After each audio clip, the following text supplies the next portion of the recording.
ada kat Bangkok. Bangkok Station. Hari ni makan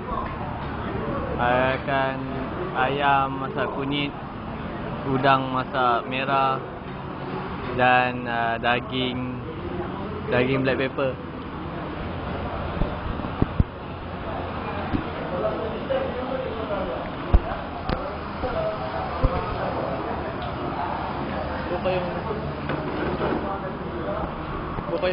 Upaya bawah. Tadi jangan lupa ambil.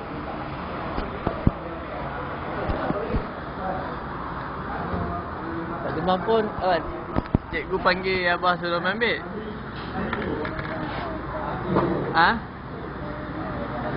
Takah? Ina bagi nombor telefon abah. Cikgu minta nombor telefon. Itu Ina bagilah. Abah ambil ayam ni, kunyit.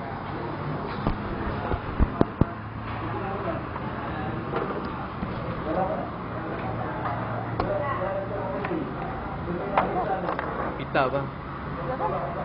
Ngantuk. Apa dia tu? Mana? Ayam, daging, black pepper. Oh, black pepper dia tu. Sus ni. Ayam lah. Oh dia. Betul ayam apa ni asyik pakai tudung sama je.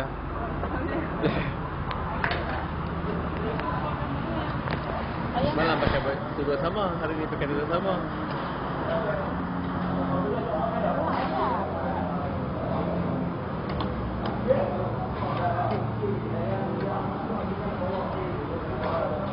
Nampak kot? Apa yang sedang?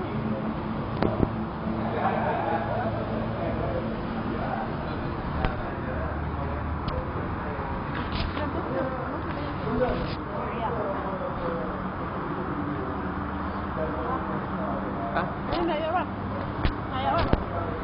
Ayat apa? Ayat apa?